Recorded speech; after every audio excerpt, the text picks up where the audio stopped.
Gilbert, ¿cuál es tu recuerdo? Bueno, primero, buenas noches, Fernando. No, el recuerdo lo tengo clarísimo, ¿no? Lamentablemente, y creo que ya a todas luces, el señor Vizcarra se ha develado como un mitómano a lo largo de estos años, cosa que nosotros denunciamos en su tiempo y por lo cual lamentablemente no fuimos comprendidos. Pero el señor Vizcarra viene de la mano de José Manuel Hernández, su amigo de toda la vida, con quien habían hecho obras en Moquegua, en su región, donde él había sido gobernador regional.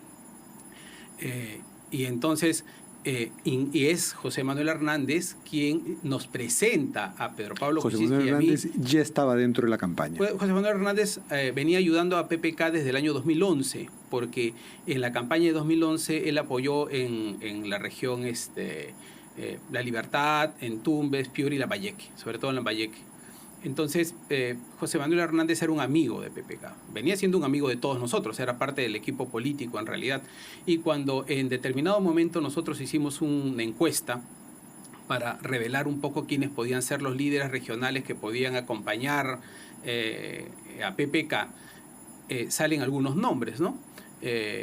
Dicho sea de paso, Martín Vizcarra era el último nombre de esa lista, de esa encuesta, o sea que él tuvo mucha suerte, eran como 10 nombres. Y al final José Manuel Hernández dice, mira, Martín es mi amigo, yo lo puedo traer, le dice a Pedro Pablo, y al final eso ocurre, él lo trae. Y Pedro Pablo, que tuvo siempre mucha resistencia, o cierta resistencia con Martín, primero me manda a conversar, o sea, que la conversación sea conmigo y con otras personas más, y luego cuando se termina de reunir con Martín, me dice, mira, déjame ver, yo lo que te ofrezco es que vayas al Congreso por la región Moquegua, y al cabo del tiempo ni Pedro Pablo le contestaba el teléfono ni yo. Eso lo reconoce Martín en un chat, en uno de estos chats que se han revelado, que a todas luces el revela José Manuel Hernández. Martín le dice, oye, Gilbert ya no me contesta el teléfono, creo que PPK se ha arrepentido. Y le estoy insistiendo y yo no me responde. Y entonces insiste a través de su amigo José Manuel Hernández para que a su vez él insista con PPK en retomar la conversación. O sea, eso está súper probado. Y el ser fichado para el Ministerio de Transporte y Comunicaciones, ¿de quién fue la propuesta? Sí. De que Ahora, sea una aclaración más. Si yo hubiera presentado a Martín Vizcarra, como he presentado a muchísima otra gente, a Pedro Pablo, tampoco no sería ningún problema. No, porque era un buen prospecto. Es una persona que era gobernador regional, que con éxito, que tenía las palmas magisteriales por el éxito de la educación. Si fuera verdad, lo diría. No tendría ningún problema en decirlo. El asunto es que lo que me parece es que ese es otro elemento para probar la calidad de persona que significa Martín Vizcarra y la capacidad que tiene para mentir reiteradamente, incluso contra sus propias pruebas, ¿no? Contra sus propios dichos. ¿De dónde surgió la idea de que él sea ministro de Transporte y Comunicaciones? ¿Él lo planteó?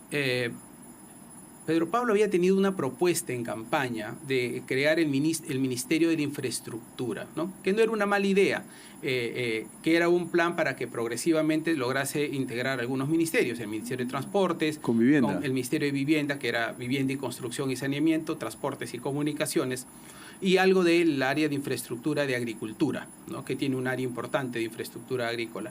Esa era la idea original. Entonces, cuando Martín le pide ser ministro de Transportes a PPK, le dice, oye, pero mira, yo puedo armar un poco un equipo que te ayude con el tema de infraestructura. Esto todavía en campaña.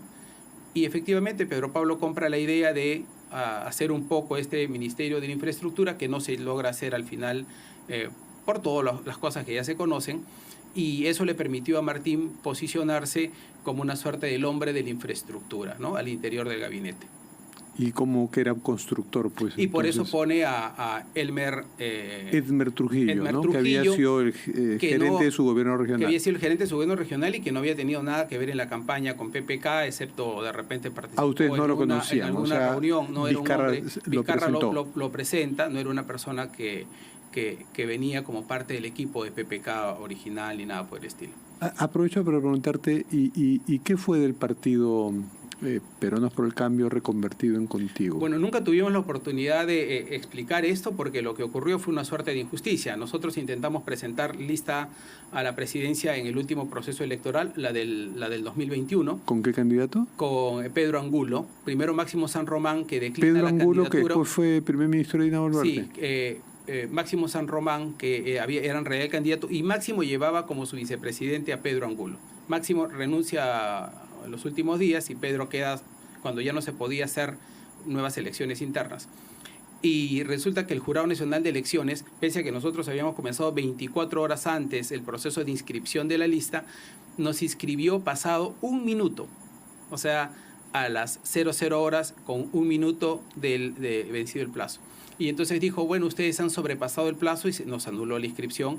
Y como existe valla electoral, si no pasas más del 5%, no logras la inscripción, te cancelan la inscripción partidaria, y eso es lo que pasó con nosotros, ¿no? El partido muere por una movida del Jurado Nacional de Elecciones. ¿Estás en algún proyecto partidario? En este momento no partidario. Acá tengo un libro, Fundamentos de la Constitución.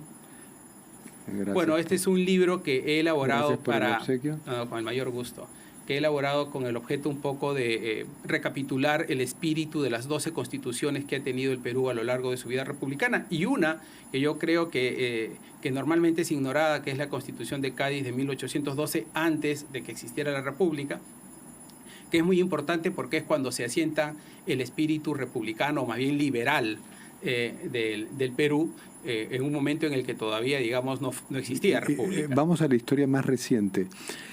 Muchos analistas políticos y politólogos dicen que el ciclo de crisis política que estamos viviendo se da pues a partir de que entran a tallar las armas nucleares, de la vacancia, la disolución del Congreso, y que esto se da cuando empieza el gobierno de PPK y se enfrenta a una bancada de mayoría absoluta opositora, y vaya qué oposición. Y hay un momento, bueno, pues de la censura a Jaime Saavedra, es un momento crítico de esa confrontación, pero luego hay una cuestión de confianza que plantea el primer ministro Fernando Zavala, que fue una movida temeraria de ustedes, porque tú eras parte del gobierno, y fue un palito que pisa el fujimorismo, y el fujimorismo no le admite la cuestión de confianza, o sea, se la niega, y pierden la bala de plata. ¿Qué recuerdo tienes de eso? Bueno, ¿Fue un exceso? ¿Pudieron evitar esa cuestión de confianza? Bueno, recuerden que el fujimorismo ingresa al Parlamento con 72 congresistas. O sea, tenían una mayoría absoluta para hacer lo que quisieran. Con el apoyo, además, digamos, con la alianza que tenían en ese momento con el APRA, eran 78, y si sumabas parte de APP, que normalmente también votaban junto con este bloque, podían haber hecho todas las reformas que hubieran querido hacer en el Parlamento. Nosotros éramos 18, de los cuales 12 eran invitados y 6 eran propiamente partidarios. O sea, éramos una minoría absoluta, marginal en el Parlamento. Lo único que tenían era el gobierno. Lo que teníamos era el gobierno, pero esa había sido la decisión de la población. O sea, la población había entregado el gobierno a Kuczynski y había entregado el Parlamento a la señora pero vamos Fujimori. a esa cuestión de confianza. La cuestión de confianza en realidad deriva de una tensión política. Probablemente Kuczynski debió plantear la cuestión de confianza en realidad con Saavedra para marcar el territorio y establecer un gobierno de mayor fuerza. Cuando lo hace con Zavala, yo creo que ya era como relativamente tarde, había dejado que avanzara mucho el fujimorismo. Además, como que Fernando Zavala ya se había desgastado y ya se quería ir. Y era como difícil defenderlo en esas circunstancias porque lo planteó casi inconsultamente. Por ejemplo, la bancada lo ignorábamos. La bancada ignorábamos. Ustedes también se sorprendieron. Nosotros nos sorprendimos de esa cuestión de confianza, pero hecha la cuestión de confianza nos tocó defenderlo como correspondía. Lo hicimos, sin embargo, no obtuvimos los votos, ¿no? Y se tuvo que ir Zavala. Y tratando de proyectar lo que pasó entonces ahora, ustedes vivieron un ciclo de confrontación terrible con el Congreso, que llevó pues a esa cuestión de confianza, a la censura de Jaime Saavedra, que es histórica para mal. Pero creo que hay creo que debería haber un gran aprendizaje. Yo creo que la falta de entendimiento político, la incapacidad de los líderes políticos para hablar, para dialogar, para entenderse en cuestiones básicas, creo que pasa enormes facturas al país y a la democracia. Y eso lo dices como autocrítica. Y eso también. lo digo porque he sido parte de ese gobierno, aunque yo no era gobierno sino bancada, pero obviamente asumo mi ser parte de un equipo, ¿no? Y claro, yo me imagino que mucho de lo que la señora Fujimori hizo y decidió en ese momento es ha sido parte de mucho de lo que se ha arrepentido también después. Y seguro Kuczynski también, porque digamos, ha terminado donde ha terminado, entre otras cosas, por la marea política, el conflicto político que se ha generado como resultado de su gobierno también, ¿no? Sí, bueno, y ahora estamos en un ciclo de colaboración, pero que también tiene sus pros y sus contras, de colaboración entre el gobierno y el legislativo, quiero decir.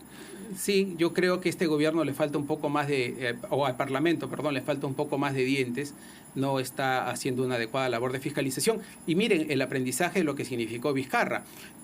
Y si me permite, de repente ya estamos casi terminando, pero quiero terminar con una cosa que fue fundamental.